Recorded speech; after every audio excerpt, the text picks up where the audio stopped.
Welcome back to the channel, everyone. If you love captivating stories about men transforming into women in unique and fascinating ways, then be sure to subscribe and give this video a thumbs up. Now, let's jump right into today's tale. 1 year later, Hannah stood in front of the mirror, adjusting her dress for the 1000th time. 1 year.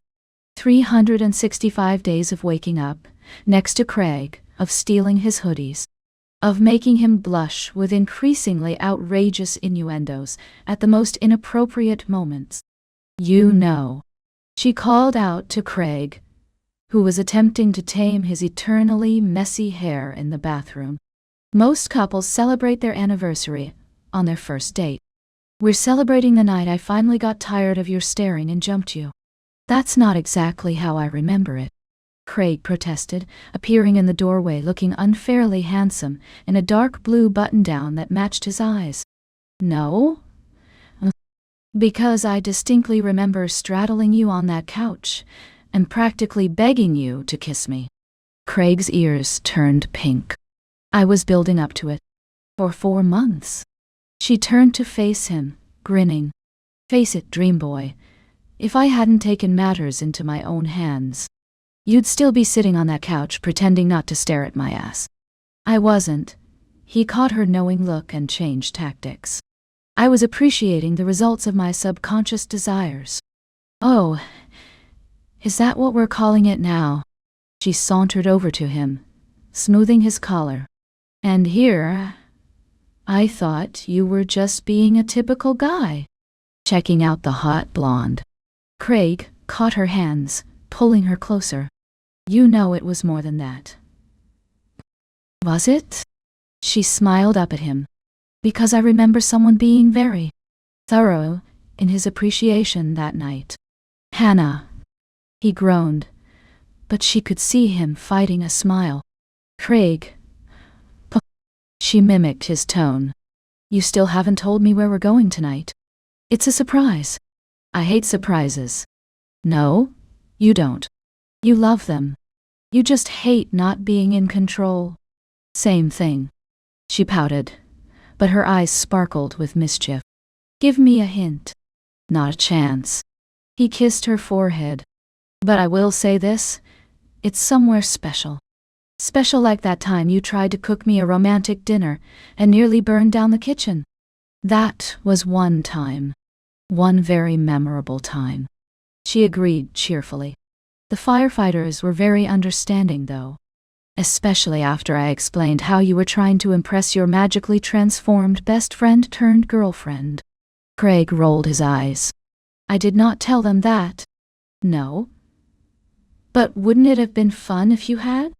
She reached up to fix his hair, which he'd somehow already managed to mess up again. 1 year of this, and you still can't manage to keep your hair neat for more than 5 minutes. "You like my messy hair," he accused. "You're always running your fingers through it." "True," she admitted, demonstrating by doing exactly that. "But then, I like everything about you.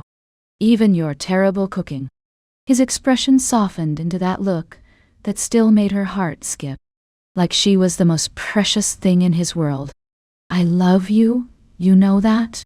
"I should hope so," she teased, but her voice was soft. "You did literally reshape reality to be with me. Best accidental spell ever," he murmured, leaning down to kiss her. Hannah melted into him, still amazed at how right it felt, even after a year. When they finally pulled apart, she smoothed his shirt, which had somehow gotten rumpled. "We're going to be late for your mysterious surprise if you keep kissing me like that," she warned. "Worth it." Craig grinned, reaching for his keys. Hannah looked at him. This wonderful, ridiculous man who had accidentally changed her entire world and then fallen in love with the results. "With you? Always." "Sap," he accused, echoing her favorite taunt. "You're sap," she corrected, taking his hand. "Now, about this surprise." Hannah knew something was up the moment Craig suggested their favorite restaurant. Not because it was unusual. They ate there often enough, but because he'd made the reservation without her having to drag him there. Okay, Spill, she said over her wine glass. You're being suspiciously accommodating tonight.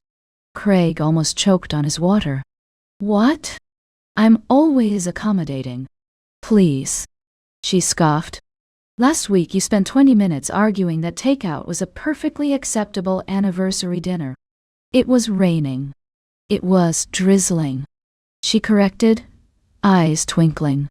And you just didn't want to change out of your sweatpants. Throughout dinner, she caught him checking his pocket at least 6 times, and his usual wit was slightly off kilter. Hannah found herself biting back, knowing smiles. She had a pretty good idea what was coming, but she wasn't about to ruin his moment. When they got home, the apartment had transformed. Fairy lights twinkled everywhere, and the scent of vanilla and cinnamon filled the air. Craig, she breathed, taking it in. Did you actually manage to decorate without setting anything on fire?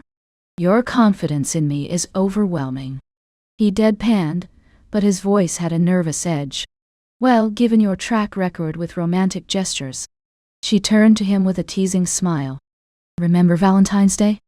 The chocolate fountain seemed like a good idea at the time. We were finding chocolate in impossible places for weeks. She paused, eyeing him, though the cleanup was fun. Craig's ears turned pink. Hannah. Yes, dream boy. She batted her eyelashes innocently. Could you just sit down for a second? She complied, perching on the couch. Is this the part where you confess you shrunk my favorite sweater in the wash? What? No. He stopped, narrowing his eyes. Are you trying to distract me? Is it working? Instead of answering, Craig dropped to one knee. Hannah's breath caught her teasing smile softening into something more genuine. You know, he started, his voice surprisingly steady, a year ago. You straddled me on this very couch and changed everything. Hannah let out a watery laugh. Smooth talker. I'm trying to be romantic here. Sorry. Continue with your couch straddling proposal. His lips twitched. The point is that night changed everything. And not just because of magic or spells, or whatever cosmic force decided to meddle in our lives. It changed because of you. Because you got tired of waiting for me to make a move. 4 months was a really long time, she interjected, but her voice was thick with emotion. Craig reached for her hand, his thumb brushing over her knuckles. I love you, Hannah. Even when you're interrupting my carefully planned proposal speech. To be fair, you did practice it in the shower this morning. His eyes widened. You heard that? The walls are thin, babe. She squeezed his hand. But it was very cute. Craig shook his head, laughing despite himself. You're impossible. Yet here you are on one knee. Here I am, he agreed softly, pulling out a ring. Marry me? Hannah pretended to think about it. Well, your cooking has improved marginally. Hannah. And you did manage to decorate without any fire-related incidents. Hannah. She beamed at him, tears sparkling in her eyes. Yes. Of course, yes, you ridiculous man. She launched herself at him, sending them both tumbling onto the carpet. Craig laughed, holding her close as he somehow managed to slip the ring onto her finger. You know, she murmured against his lips. This is much better than takeout in sweatpants. I don't know. He teased back. The sweatpants were pretty comfortable. Hannah looked down at the ring sparkling on her finger, then back at Craig, her best friend, her love, her future husband.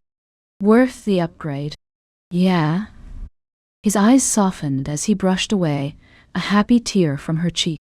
Yeah. She kissed him again. Slow and sweet. But I'm still never letting you live down the chocolate fountain incident.